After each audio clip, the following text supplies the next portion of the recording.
Cá Dentro, Inquietação, um podcast em torno da história, dos desassossegos e dos sonhos do Teatrão, que celebra 30 anos de vida.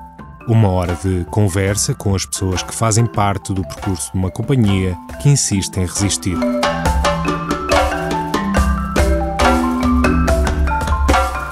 Olá e sejam bem-vindos a mais uma conversa integrada na celebração dos 30 anos do Teatrão. Hoje connosco temos José Caldas, natural de Minas Gerais, no Brasil, é senador, professor e crítico de teatro que começou a sua carreira em 1968 como ator. Em 1974, com os Ventos de Abril, chega a Portugal. Estudou em Londres e em França, ajudou a fundar várias companhias e trabalhou com muitos grupos de teatro portugueses, entre os quais o Teatrão. Ensinou no país, mas também em Itália, França, Galiza e Brasil. Autor de vários livros, atualmente é diretor artístico da Quinta Parede e uma das vozes que mais procurou refletir ao longo dos anos sobre o teatro para a infância, especificamente em Portugal, não é?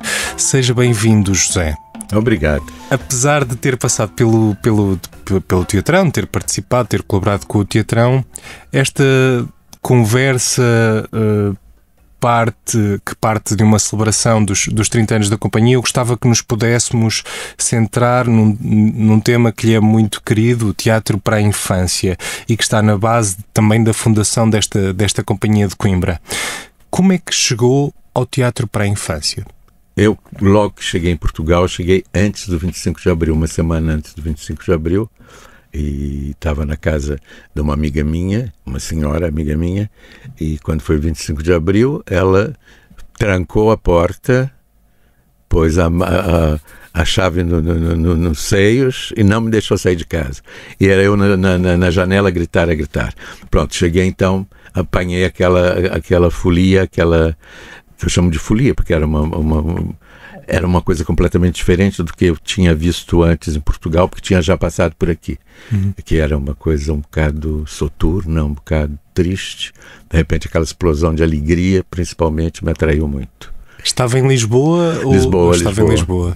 É. Mas, ou seja, o contacto com o teatro para a infância acontece já em Portugal ou no Brasil? No Brasil eu tinha trabalhado como ator em 1 ou 2 espetáculos para a infância. Mas era já, naquela altura, eu achava que eram espetáculos muito infantiloides, muito desrespeitoso do seu público. E, portanto, quando cheguei aqui, depois do 25 de abril, ajudamos a ocupar a cornucópia, o espaço da cornucópia, o espaço da comuna, etc., eu fui conhecendo pessoas que faziam teatro para a infância e fui assistir esses espetáculos. E realmente fiquei mesmo seduzido por aquela maneira de fazer teatro para a infância. No caso, naquela altura era o Bando, era o Pé de Vento do Porto, eram mais grupos que estavam fazendo e criamos um movimento que chamava-se, as siglas eram CIPTIG, que era o Centro Português de Teatro para Infância e Juventude, e que estava ligado à Associação Internacional de Teatro para Infância e Juventude. E isso logo após o 25 de Abril? Exatamente. Ou seja, meses? Meses depois? Meses depois. Antes, eu tive a trabalhar com um grupo que já terminou, que era os Cômicos, fez-se A Noite dos Assassinos, do Triana, e depois fui seduzido por essa coisa do teatro para a infância e fundamos uma cooperativa, naquele tempo eram as cooperativas.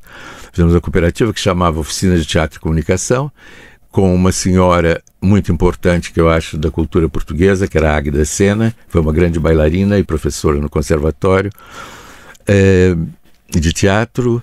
E fundamos, então, essa associação, porque era das únicas pessoas, naquele momento, que aceitava os brasileiros no teatro. Trabalharem como atores no teatro, porque todas as outras companhias achavam que a gente tinha sotaque e não podia fazer teatro. Então, fundamos essa cooperativa, onde tinha eu e um outro brasileiro, que era o Geraldo Touché, desaparecido nesse momento. E fizemos vários espetáculos, fizemos um refletindo sobre, chamava-se A Grade, refletindo sobre o antes e o depois do 25 de abril. Montamos uma peça que foi muito polêmica, que era A Navalha na Carne, do Plínio Marcos, que era um autor muito polêmico e mexia mesmo na ferida. E montamos A Navalha na Carne, que era passava-se numa pensão de passe, que era uma prostituta, o chulo e o homossexual que tomava conta dali. E que na altura, eu me lembro que a gente fez um debate, então os intelectuais foram ver a peça, a gente fazia numa sala do quarteto, e eles disseram, mas esse espetáculo vocês deviam fazer para as prostitutas, para os chulos. E eu me lembro que o Tuchedi falou, não, isso nós fazemos para vocês, exatamente para vocês. E então gerou aquela polêmica e tal. Só que o espetáculo foi um grande êxito, e tivemos, por exemplo, aqui em Coimbra... Mas já agora, esse espetáculo era para a infância? Não, esse espetáculo era para adultos. Dentro dessa nossa cooperativa, eu, influenciado pelo que estava acontecendo, o movimento que estava acontecendo no Teatro para a Infância e Juventude, que era um movimento de vanguarda, digamos, rompia com tudo que se tinha feito antes. Até porque em Portugal não havia grandes referências de como fazer bem teatro para a infância, ou seja, também era um bocadinho como aquilo que tinha assistido no Brasil, de textos moralistas. Exato. Era um teatro, né? O teatro que havia antes era sempre assim, não era? O teatro português para a infância e juventude que havia antes tinha essas características que eu costumo dizer sempre, que é assim: teatro para a infância não designa uma estética, não designa um tema, não designa apenas um público, que é o público para a infância, que é a infância, não é verdade? Mas, ou seja, nessa altura estavam-se a testar, a experimentar novas linguagens, novas abordagens. Olha, o que eu quero te dizer assim, fazíamos um espetáculo de teatro dirigido para aquele público. Um espetáculo de teatro, como se faz um espetáculo, sem pensar em nada mais a não ser um espetáculo, uma obra de arte, que eles tivessem acesso a isso, não é? E, portanto, dentro dessa cooperativa, eu resolvi fazer um espetáculo com um livro de uma mulher de onde eu aprendi a ler realmente, onde aprendi a ler poesia, que é Cecília Meirelles. O livro dela que se chamou Isto ou Aquilo, que é um livro que ela escreveu para a infância. Por exemplo, tem uma poesia nesse livro que diz assim: havia viola da vila, viola e violão. Do violão era viola, de Olívia o violão. O violão de Olívia dava vida à vida, à vila dela. O violão duvidava da vida, da viola e dela. Não vive Olívia na vila nem na viola.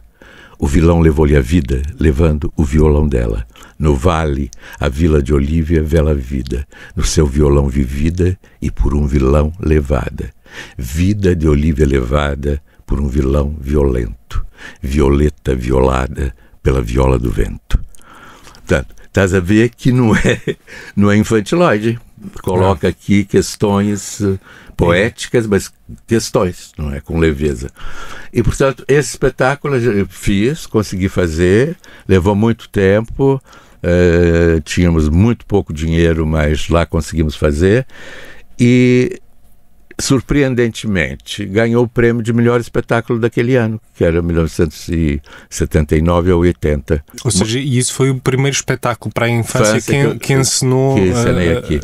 E esse espetáculo, ficamos com 3 anos com esse espetáculo em cena, fazia em todo Portugal. E daí engrenei nessa onda, fui para essa onda. E porquê que decidiu? Ou seja, podia ter decidido, pronto, isto correu bem, foi um êxito, mas faria outras coisas. O porquê de engrenar nessa onda? O que é que o motivou na altura a focar-se, a dedicar-se a esse público? Olha, porque era um desafio. No início, por exemplo, o que acontecia, por exemplo, logo no início, quando se apresentava a peça? Os professores iam fumar e deixavam os meninos lá dentro. E, portanto, a gente começou, antes de começar a peça, conversávamos com eles. Dizíamos: vocês vão muito ao teatro? Então, um de nós, mas vocês vão muito... Ai, não, nunca fomos, não. Olha, então é assim, aqui não é televisão. Se vocês falam muito, atrapalha-nos muito. Trabalhamos tanto para fazer isso, é uma tristeza que a gente não possa mostrar isso para vocês. E depois as senhoras professoras não querem viver. Se não gostarem, sai. Quer dizer, e começamos a criar esse tipo de relação. E, por exemplo, com esses espetáculos, conseguimos que as professoras entrassem, vissem e aderissem àquilo, e gostassem, e vissem que também lhes interessava aquele tipo de teatro. E depois também o nosso movimento, o Teatro para a Infância e Juventude, que tínhamos não sei quantos sócios nessa associação, uns 20 e tal sócios de pessoas que faziam teatro para a infância. E com discussões acesas sobre o que era isso fazer teatro para a infância. Fazíamos um encontro anual, sempre apoiado pela Fundação Gulbenkian, que é o Serviço de Educação da Fundação Gulbenkian, e apresentávamos não só em Lisboa, apresentávamos em vários pontos do país onde havia um grupo de teatro para a infância, apresentávamos esse festival, que não chamávamos de festival, chamávamos de encontro de teatro para a infância e juventude. E tínhamos um espaço do espetáculo, um espaço na rua e um espaço de discussão, e que a gente chamava não só os professores ou os pais, mas chamávamos um sociólogo, chamávamos um artista plástico, chamávamos pessoas que pudessem vir discutir com a gente, trazer novas visões da vida e da arte. Quais é que eram as grandes questões da altura? E são as mesmas de agora? Agora houve um grande retrocesso no Teatro para a Infância e Juventude. Acho que é um grande retrocesso. Com raras exceções e honrosas, há um grande retrocesso. Virou uma coisa... Virou um pouco com aquele programa que tem na televisão, que tem o bichito ali. É muito movimento, muita música, muita...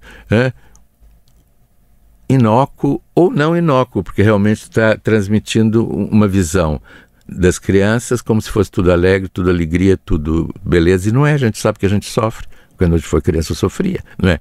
Há várias coisas aqui que estão em jogo.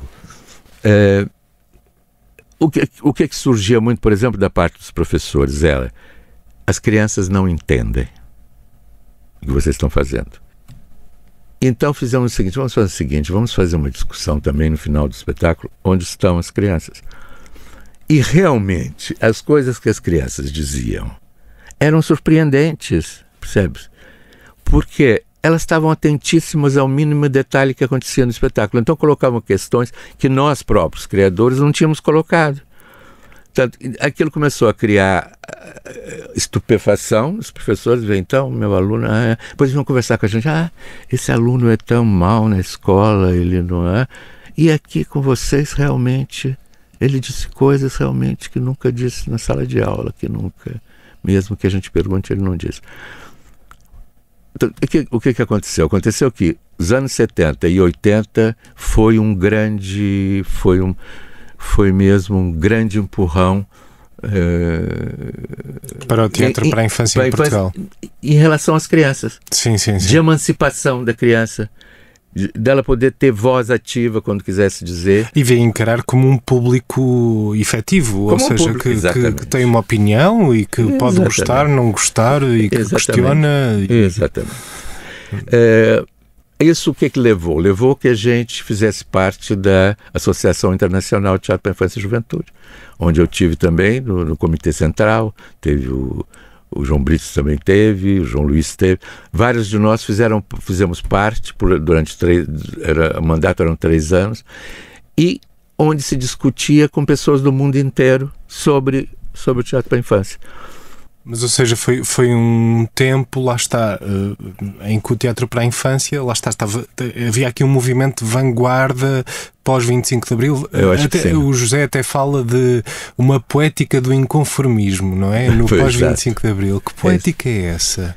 É pensar esse teatro como um teatro onde todas as formas de expressões, as formas de expressões se juntem para se dirigir a um público que, como os adultos também digo, quando eu cheguei aqui, por exemplo, diziam, olha, existe o teatro musical e o teatro declamado. E eu fui ver o teatro declamado e era uma pessoa parada falando, e a outra parada do outro lado falando. E muitos espetáculos que eu vi na altura para a infância também era esse estilo. E eu dizia, teatro declamado, coisa engraçada. Então o que é? Essa coisa de juntar as expressões todas, a dança, a música, a palavra, a poesia, além de dar de criar uma outra linguagem, não só no teatro para a infância, o outro teatro, digamos, também começou a entrar nessa onda. Eu sinto que, de alguma forma, na altura estavam a criar novos caminhos, novas estradas, quase sem grandes referências para trás, não é? A testar, Exato. A experimentar ou não? Sim, a experimentar e não só isso. Por exemplo, os grupos portugueses, a gente lutava por isso, que os grupos portugueses tivessem a sua linguagem, a sua poética. Não é fazer, o Caldas fez aquele espetáculo, eu também vou fazer um espetáculo de poesia. Não, façam a vossa coisa.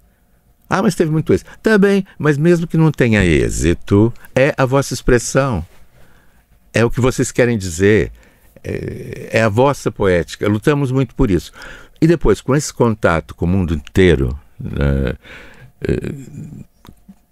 da Associação Internacional, era também um grande confronto, por exemplo, com França, onde tinha um grandíssimo festival, era um centro dramático para a infância e juventude, onde tinha apostavam muito, o governo, o Ministério da Cultura francês apostava com dinheiro também, que é importante, fazia um belíssimo encontro, que era o Ritege, e que depois virou Bienal de Teatro para a Infância e Juventude, onde se trazia espetáculos do mundo inteiro. E, por exemplo, o que eu vi lá? Eu vi um grupo que fazia Beckett para as crianças. E as crianças estavam na maior a ver aquilo, percebes? Quer dizer, isso mudou muito também a nossa cabeça, percebes? Esse intercâmbio internacional mudou muito e também nos empurrou para a nossa expressão, para o que nós queríamos dizer, para uma portugalidade, se eu posso dizer, percebes? Muitos grupos, por exemplo, foram buscar coisas antropológicas que tinham a ver com Portugal, outros foram buscar textos, poesia portuguesa. Portanto, houve realmente um renascer de um teatro. Falou que, por exemplo, França apoiava financeiramente, que também é muito importante para além do apoio político, o teatro para a infância. Portugal é subejamente conhecida a falta de apoio na cultura, no seu todo, mas no teatro para a infância sentiu desde essa altura até hoje que ficava ainda mais marginalizado, mais sem apoio, sem condições. Mais marginalizado, quer dizer, tínhamos um pequeno subsídios, eu costumava brincar e dizer, tá bem, as crianças são pequeninas, o subsídio é mais pequenino. Não, e uma contestação do nosso trabalho. Foi um escândalo, um espetáculo que eu fiz com o texto da Clarice Lispector, que se chamava Vida Íntima de Laura, em que nascia um pintainho. E nós tínhamos à esquerda, no palco, tínhamos um imenso plástico, um plástico forte, grosso, e onde aparecia, o pinto nascia, aparecia nu. Não era uma coisa exibicionista, nem aparecia o sexo, nem nada. Ele estava enrolado como um feto, via-se através desse plástico e da luz que ele estava nu. Isso também foi um grande escândalo, cartas e cartas de professores. E depois a gente mandava as críticas.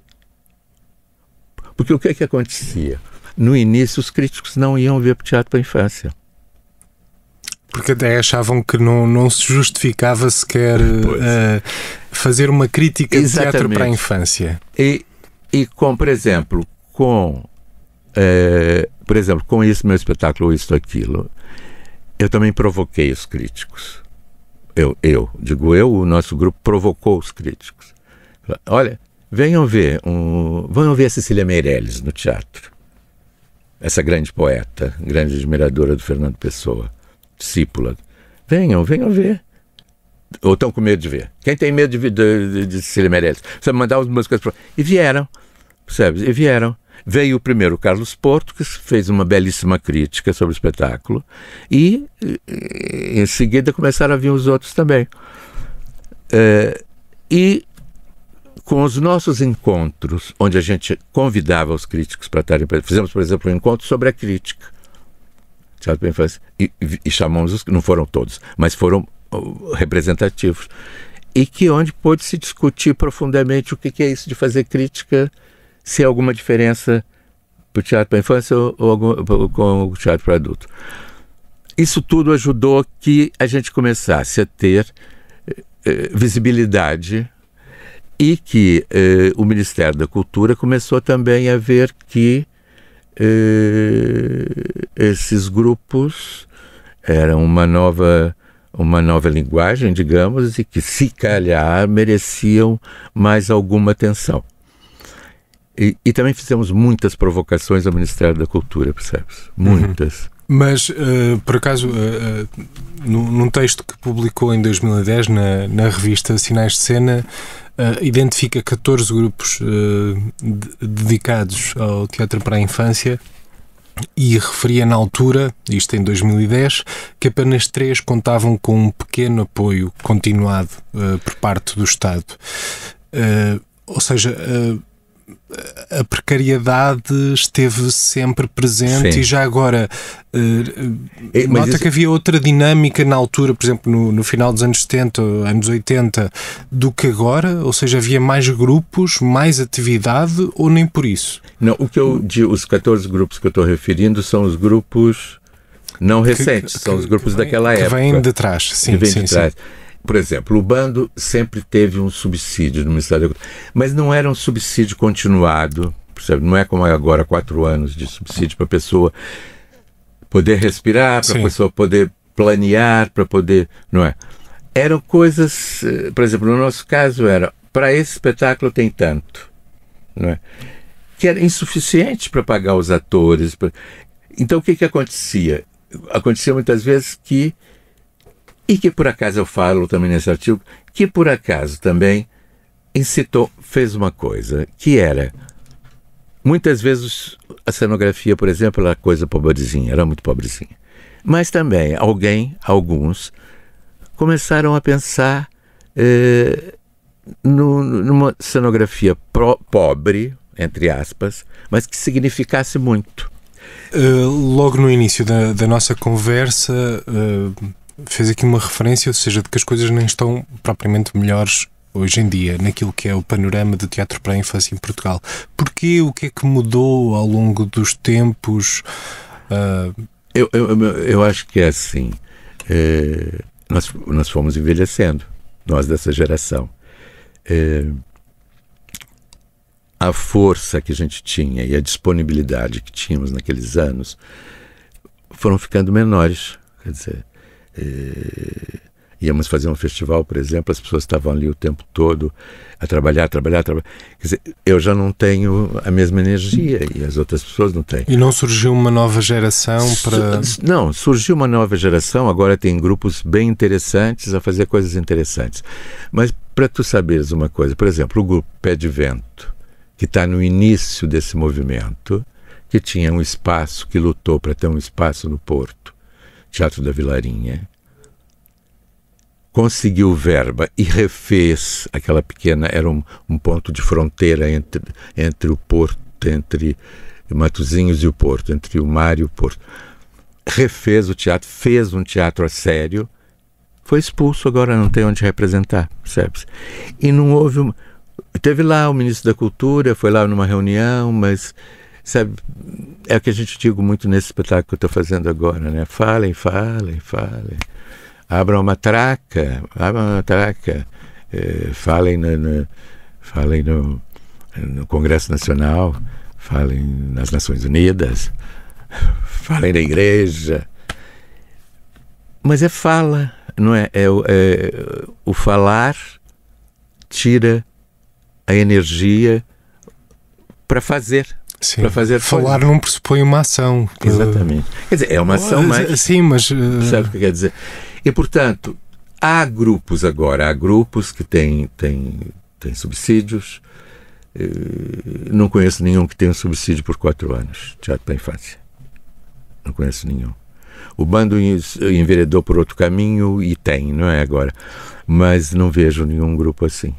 Mesmo, por exemplo, há vários grupos que começaram como teatro para a infância ou que tinham essa componente de forma muito vincada, muito presente, mas que depois também evoluíram. Também compreende, por exemplo, para uma companhia que está sediada e integrada numa comunidade, ou seja, começa por fazer espetáculos para crianças que depois crescem e que depois também querem se calhar ver outro tipo de espetáculos.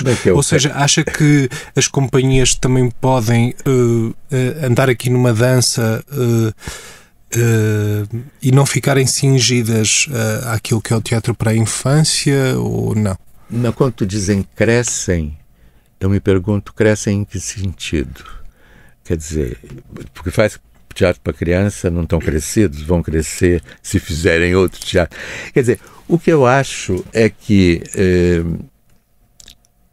Mas, ou seja, ao crescerem, eu digo crescem, mas, ou seja, ao tornarem-se adultos, não é dizer que depois não querem ver aquelas peças que são pensadas para um público infantil, mas poderão ter outras necessidades ou outras vontades, evidente, não é? É claro. E a companhia deve responder a esse público que, entretanto, cresce ou continuar a formar um público? Quer dizer, é assim, como eu te dizia, a gente viu Beckett feito para as crianças, a partir dos 7 anos, penso eu. E que era um espetáculo surpreendente, era um espetáculo... Eu nunca vi um Beckett tão atrativo, tão intenso como aquele. Então, o que acontecia nesse festival internacional, por exemplo? É que as crianças iam, mas o público adulto todo ia também. Porque sabia que ia haver uma coisa que lhes interessaria ver. Percebe? Por exemplo, A Vida Íntima de Laura, por exemplo, da Clarice Lispector. Tinha crianças, mas tinha muitos adultos que falavam, Clarice Lispector, que engraçado que é. Depois fiz um outro espetáculo que era A Mulher que Matou os Peixes, que é também um texto da Clarice Lispector, que tinha imenso público adulto misturado. O que eu acho é que, se calhar essa denominação hoje em dia de teatro para a infância e juventude, eu costumo dizer agora que é um teatro para todo o público, a partir dos 7 anos, ou a partir dos 6 anos. Para não afastar, não é? Ou seja, porque se calhar às vezes os próprios adultos, ao verem que é teatro para a infância, pensam, bom, isto não é para mim. As próprias crianças. Não é? As próprias crianças. Os filhos do meu amigo tinham o que na altura tinham 7, 8 anos. Vamos ver o espetáculo do Zé e tal, que está ali e tal, que é o Hansel e Gretel, está ali em coisa e tal. E eles fizeram uma cara, não sei. Eu falei, vamos lá experimentar. Se não gostarem, saiam, pronto. Vamos ficar num lugar assim, vocês ficam e podem sair, pronto. E percebe, eles estavam sentados assim com uma cara emburrada na cadeira. Quando começou o espetáculo, foram pouco a pouco, percebe? Corporalmente, eu estava atrás, eu vi o corpo deles se debruçar para frente. Porque aquilo lhes interessava, lhes respeitava, lhes dizia de um problema deles, que é o mito da separação, não é? Hansel e Gretel são os pais que abandonam os filhos na floresta. Percebe? E depois, como a gente fazia aquilo, como era visualmente aquele espetáculo. Lhes interessava imenso. Quando eu digo isso, não é de uma maneira, não é querer que seja para todos, não é isso. É que seja um lugar de sociabilização, onde as crianças possam estar com os adultos. E é muito bonito tu veres, por exemplo, porque eu, por exemplo, não facilito, não é que aquela palavra é difícil que não está no espetáculo. Mas eu vejo muitas vezes os putos a perguntar para os pais: o que é isso, pai? O que é? E o pai explicar. Quer dizer, esse tipo de sociabilização é que eu acho muito engraçado. Esse tipo de comunicação entre as gerações, gerada por uma obra de arte, que eu acho que fico contente, que o meu ego fica pronto, exaltado. Mas, ou seja, nem se deveria usar quando se comunica, quando se promove um espetáculo que seja para crianças a partir dos 6 anos e que, portanto, engloba toda a gente, não é? Não se devia fazer a referência ao teatro para a infância, ao teatro para a juventude, porque causa aqui um risco de algum tipo de preconceito, de guetização. De guetização, não sim. É de guetização. Isto quer por parte dos adultos, quer por parte de crianças, que eu acredito que haja crianças, por exemplo, com 12 ou 13 ou 14 anos, que já pensam, bom, se é teatro para a infância, ou isso é para crianças, não quero ir, não é? Exatamente. E as próprias crianças, né? Teatro para a infância, eu vou ver. Porque ainda agora começou de novo a ter esse tipo, percebes? Com as orelhinhas, com o rabinho, o bichinho, a florzinha, os bons sentimentos, percebe? O politicamente correto. Quer dizer, não tem transgressão, quer dizer. E a criança é transgressiva, ela gosta da transgressão, não é? Eu, pelo menos, me lembro quando era criança, e as crianças que eu contato, elas são transgressivas, elas põem em causa a tua autoridade, isso é fixe para crescer, não é? Isso é... Como é que passado 50 anos ainda vinga uma ideia de teatro para a infância moralista, inócuo? Ou seja, o que é que faz, passado estes 50 anos, com as crianças hoje, ou seja, com acesso, especialmente na internet e na televisão, acesso a conteúdos... que não são propriamente, às vezes, que não são propriamente para crianças, e ainda bem que não são, e ainda bem que têm acesso a eles. Estou a falar aqui de conteúdos aceitáveis, vá. Mas mesmo assim, no teatro para a infância, ainda persiste em alguns pontos essa ideia de um teatro moralista ou inócuo. Porquê? Porque vende. Porque os pais, hoje em dia, querem ver isso. Os pais hoje em dia querem ver os filhos tranquilos. Os pais hoje em dia querem que o filho entre na onda do politicamente correto. Por isso que eu gostei quando o Manuel Guerra, fundou um teatro que chamava Teatrão. Não é? É teatrão. Não é teatrinho. Não é, exatamente. E hoje em dia tu vês, agora vai ter o Desobedoc.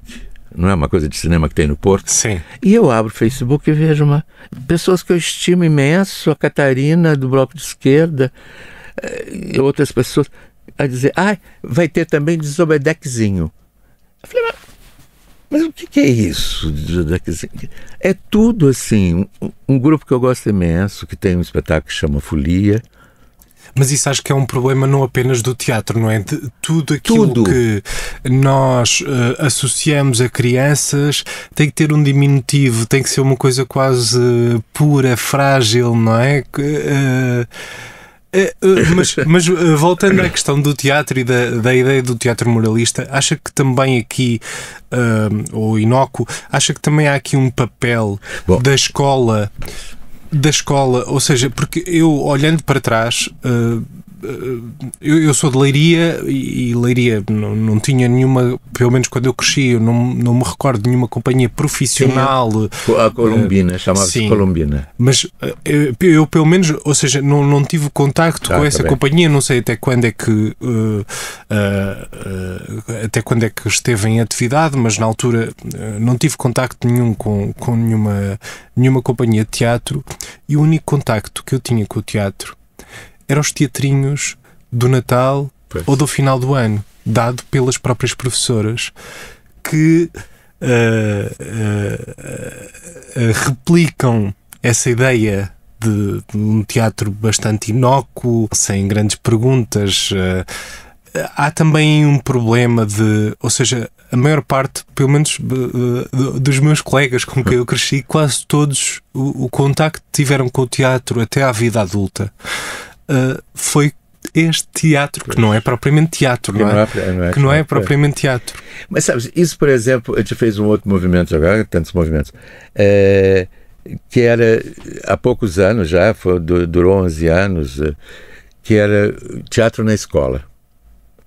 Então, eu fiz com a Câmara do Porto, fizemos o projeto que era descobrir o teatro. Como eu fiz o projeto, falei assim, tudo bem, na escola, mas tem que ter, primeiro, lá dentro, um professor que se interesse por isso. E um artista que vai lá trabalhar com eles. Ou é um ator, ou é um encenador, ou é uma pessoa da dança, mas que tenha um artista trabalhando lá dentro. E isso foi uma pedrada no charco, sabes? Porque, por exemplo, um dos primeiros espetáculos que eu fiz, eu trabalhava na Aurélia de Souza, um dos primeiros que eu fiz, e fizemos o espaço que a gente tinha no ginásio, eu fiz uma transformação no ginásio, fiz 2 bancadas, o espetáculo passava-se no meio, e eram os próprios colegas a mandar bocas, percebes? As professoras não apareciam, apareceram só para ver, mas eu me sentia um pouco um OVNI ali dentro da escola, percebes? O que esse homem está fazendo aqui, com essas ideias. Mas com o evoluir, eles começaram a se interessar porque estavam vendo, porque era teatro, percebes? E quem fazia, e o que era maravilhoso, é que quem fazia se empenhava de uma maneira maravilhosa, percebes? E os putos vinham conversar comigo e diziam, aqui é que eu me sinto livre. Por quê? Porque não tinha notas, não tinha valores, percebes? Era fora do horário escolar. Cada um se exprimia, dizia o que... Me perguntavam, mas que peça que a gente vai fazer? Eu falei, não sei. Vamos descobrir juntos o que vocês querem dizer no teatro. Também foi um movimento muito fixe, foi com jovens. Porque, por exemplo, na escola temos contacto com música, com um professor de música. Mas com o teatro é sempre uma professora que, de forma voluntarista, montam qualquer espetáculo de Natal ou de fim de ano com os alunos, sem propriamente, ou seja, sem termos um contacto efetivo, sem os jovens terem um contacto efetivo com atores ou com encenadores que possam montar outro tipo de coisa, não é? Sabes que isso está modificando. Agora já há no currículo teatro, com pessoas ditas especializadas no teatro. Mas aí tem um outro risco que eu penso, sabes, que é institucionalizar isso na escola, dar valores, gerar competição. É o fim do teatro, é o fim de uma obra de arte, quer dizer. Mas, ou seja, até deveria ter espaço na escola, mas não enquanto uma disciplina com valores ou com a quantificação de uma avaliação do aluno, mas até como espaço, como uma janela aberta, não é? Que permite às crianças respirar de uma escola que lhes determina o que é que eles são a partir de testes que fazem de 2 em 2 meses, ou não? Exatamente. Não, o que eu acho que é assim, eu sempre, desde criança, que me sentia, e muitos colegas meus, a gente cantava, a gente inventava coisas. Eu acho, por exemplo, uma coisa fundamental, o jogo do faz de conta das crianças. O jogo de faz de conta, eu acho uma coisa... o que me ajudou a crescer, tendo uma visão diferente do mundo, era o jogo de faz de conta. Que era, eu agora faço de pai. E quem que eu fazia? Eu imitava meu pai. Percebes? Não, e depois era um jogo distanciado, meio brechtiano. Não, agora eu faço a mãe. E fazia a mãe, e o outro fazia o filho. Era um espetáculo, era uma espécie de psicodrama, entre aspas, que os putos faziam. E esse jogo de faz de conta, quando dizem, a criança... Não é... Os atores estão fazendo um jogo de faz de conta, então ou não estão? Estão. Eles estão fazendo personagens, eles estão fazendo como no jogo de faz de conta. E, por exemplo, o Manel Guerra é uma pessoa que tem essa poética, que tem essa essa visão do jogo de faz de conta, não é? Ele fez muitos espetáculos sobre palhaços, não é? E depois fez outros espetáculos com outros textos, fez um espetáculo com um texto fantástico, que era o Kikirikist. Fez, por exemplo, quando Évora abriu um departamento para infância e juventude no Centro Dramático. E, portanto, foi daí que eu conheci o Guerra, e também através do Ciptige. Ele não era muito ligado ao Ciptige, mas aparecia de vez em quando, mas colaborava no que a gente pensava, no que a gente escrevia, dava a opinião dele.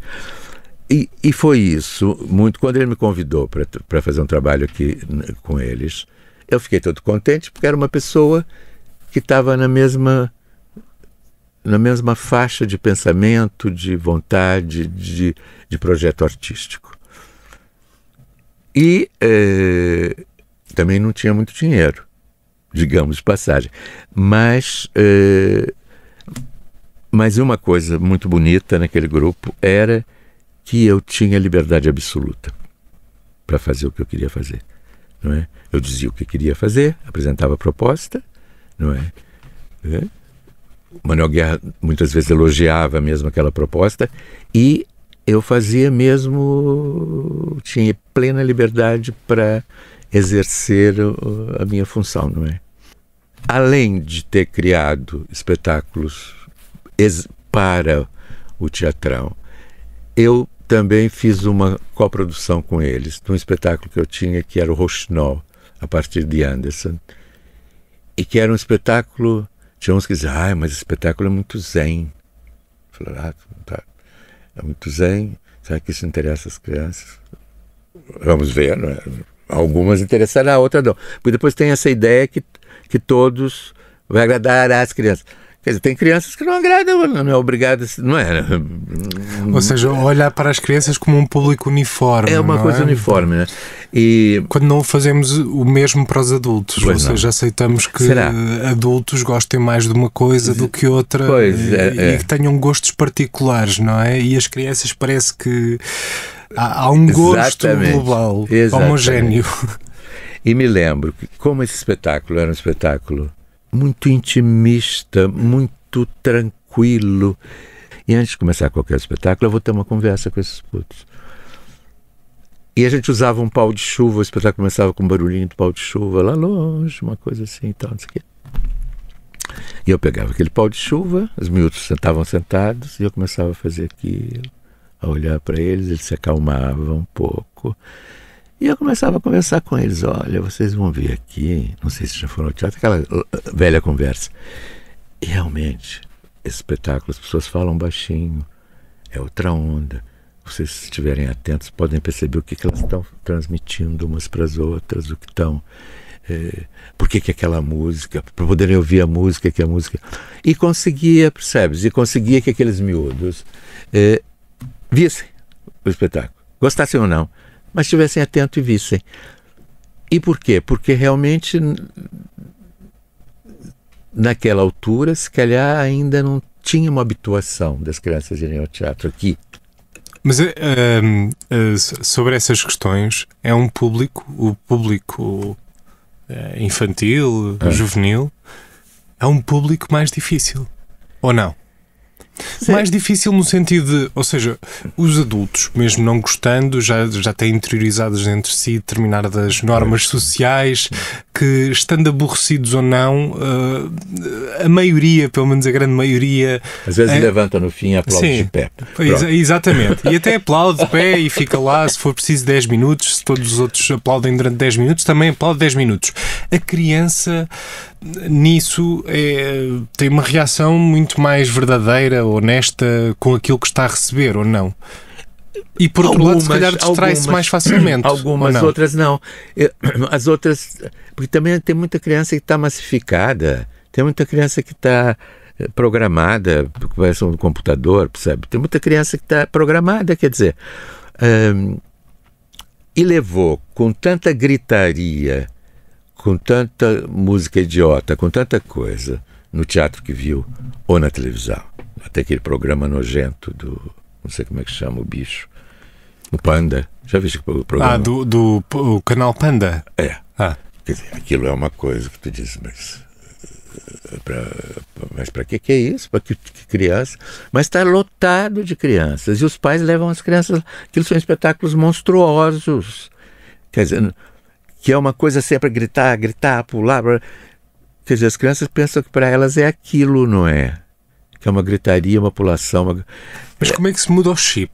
E, ou seja, e como é que é encenar, por exemplo, encenar e representar teatro para a infância hoje? O público é muito distinto de há 40 ou 50 anos, porque hoje o público, as crianças estão habituadas, têm estímulos, têm um tempo de atenção, de foco, se calhar muito mais reduzido face aos telemóveis, à televisão, etc., em que tudo acontece rápido, em que podem, se não estão a gostar, mudam de canal. Nas redes sociais são vídeos de 10 segundos, 15 segundos. Como é que se encena, representa, cria para as crianças de hoje? É vocação nossa. Mudar a coisa, quer dizer, se aquilo é tudo gritaria, eu não faço gritaria. Eu faço um outro tipo de teatro. Quer dizer, é contrariar essa imposição social, essa imposição capitalista, não é? Porque é isso. Porque eu vou vender coisas do Panda, né? Vou vender o coisinho do Panda. É fazer um teatro que não tem nada a ver com isso, que tem linguagem teatral. Ou seja, mesmo crianças que neste momento são estimuladas com vídeos de 10 segundos, coisas muito rápidas, mesmo assim estão disponíveis, estão dispostas.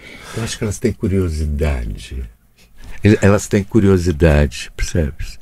Vão ver uma coisa, ficam curiosas. O que é isso que não tem nada a ver com aquilo? O que será isso? E depois tem uma coisa que eu sempre disse desde o início, que eu falo para os meus colegas, quando elas se sentem respeitadas, elas respeitam.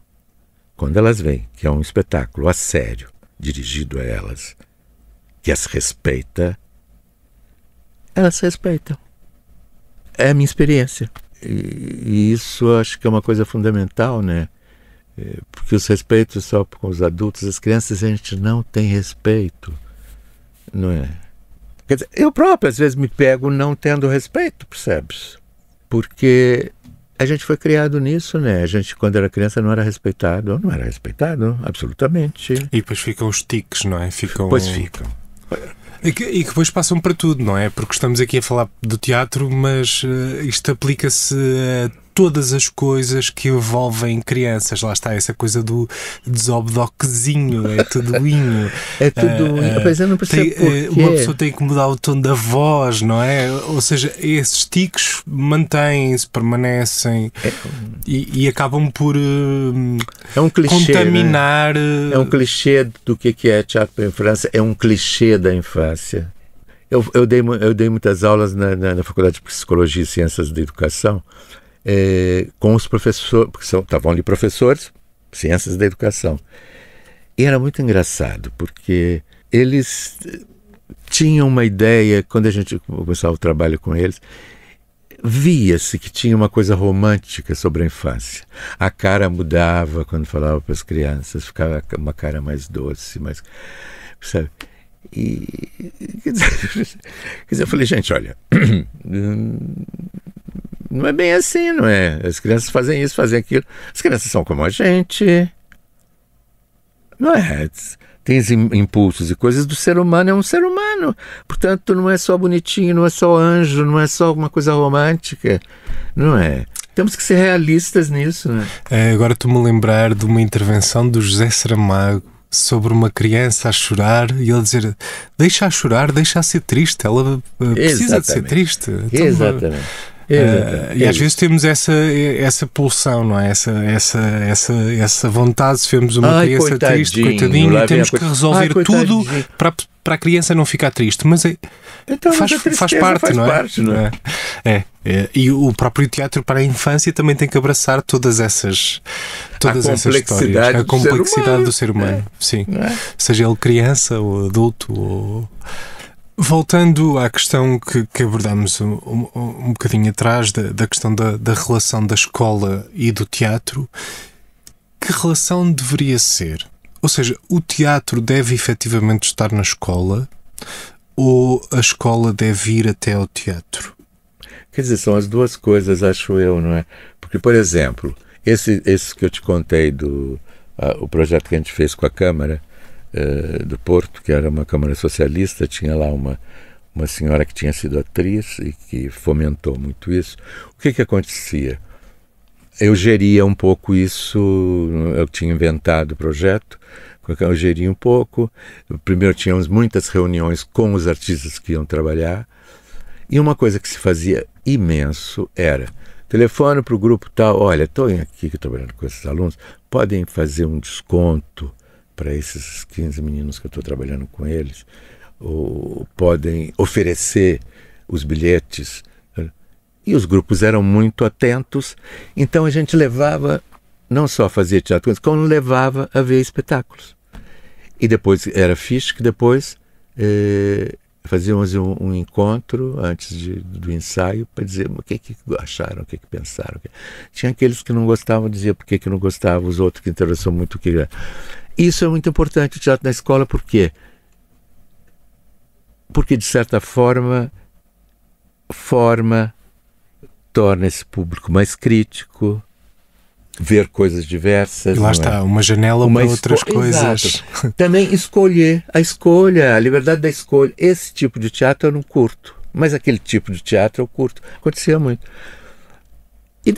E é isso que percebes? Eu acho que fazer dentro da escola, numa perspectiva artística, isto é, com plena liberdade do aluno, de trabalhar, de pensar, de dizer o que pensa, de inventar, eu acho que é fundamental. Já agora, acima de tudo, ao longo da sua longa carreira já, adaptou muitos textos que não eram textos dramáticos. O porquê disso? Ou seja, foi por uma falta de dramaturgia de teatro para a infância ou para todos os públicos, ou porque gosta desse desafio particular de reescrever, de adaptar textos que não eram textos dramáticos? Olha, para dizer a verdade, eu gosto de fazer textos que me apaixonem. Pronto. Os textos, por exemplo, do Plínio Marcos me apaixonam. Eu acho que tem uma força, tem uma coisa. Textos de outros autores, e, por exemplo, Agostina Bessa Luiz, eu gosto imenso da Agostina Bessa Luiz, da literatura da Agostina Bessa Luiz. Então aquilo, como eu gosto daquilo, como eu sinto aquilo dentro de mim, eu quero pôr para fora, percebes? E no começo aqui da carreira e tal, eu fui procurar textos que não eram, porque também o dramático não é, a gente põe assim uma venda assim dos dois lados, feitos burros, não é? Aquilo é dramático. Quer dizer, um texto literário tem dramaticidade lá dentro. Tem que se saber sacar aquela dramaticidade, não é? Tem lá dentro. E no início não havia textos para crianças. Os textos que haviam para crianças eram absolutamente moralistas, às vezes estúpidos, com exceções, digo, respeitáveis, como a Maria Alberta Meneres, como aquele que morreu agora, não me lembro o nome, o Manuel Antônio Pina. Sim. Percebes? Eu fiz vários textos do Manuel Antônio Pina. Porque o Manuel Antônio Pina, vai ler os textos dele. É infantil aquilo? Não é infantil. Mas ele era um dos que dizia para mim, Caldas, é isso mesmo. A brincadeira do faz de conta. É o faz de conta.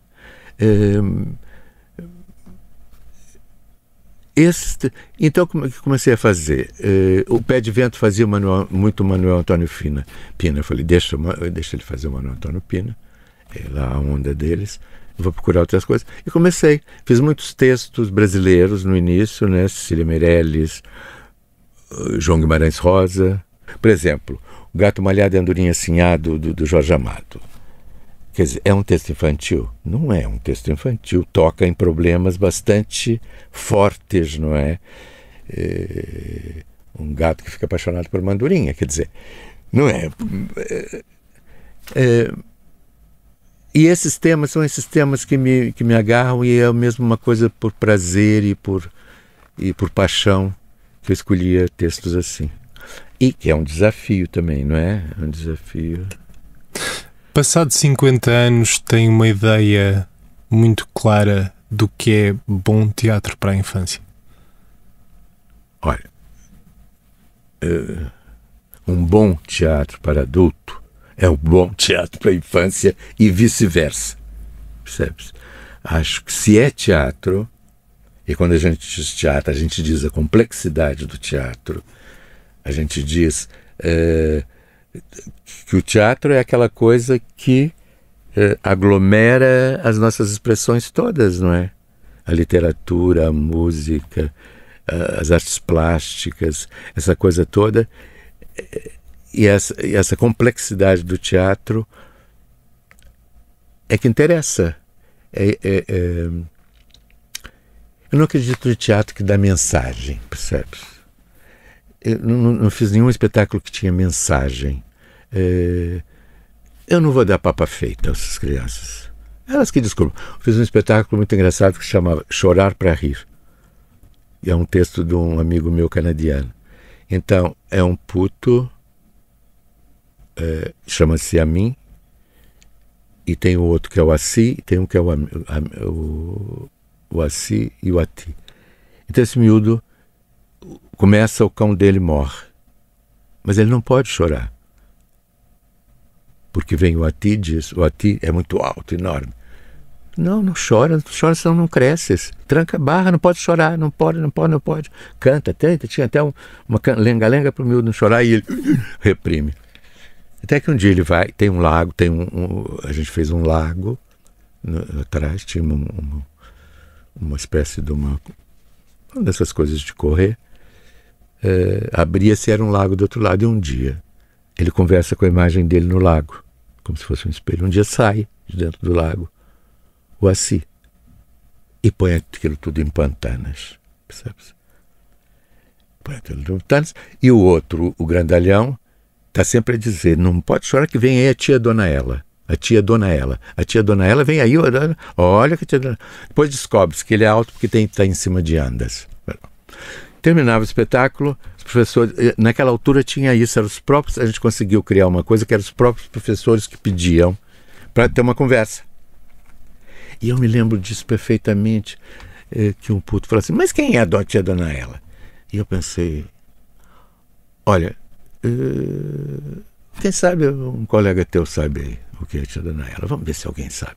E uma miúda disse, é uma espécie de deusa. Tom, percebes? Disse tudo, não é? Que eu nem tinha pensado nisso, mas e era isso, não é? Portanto, tantas pessoas vão lá buscar coisas para elas, né? Vão buscar estímulos, vão buscar recados para a vida, não é? Quando vão ver uma peça de teatro. E vão se divertir, tornar-se diversas. E eu gosto de um teatro que desassossegue também. Devia ter desassossegue as pessoas, não é? Porque a gente está tem informação por todo lado, tem coisas escritas por todo lado, tem mensagens por todo lado.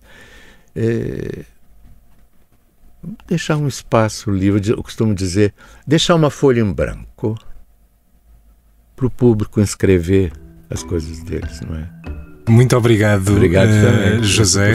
Foi um prazer. Até uma próxima.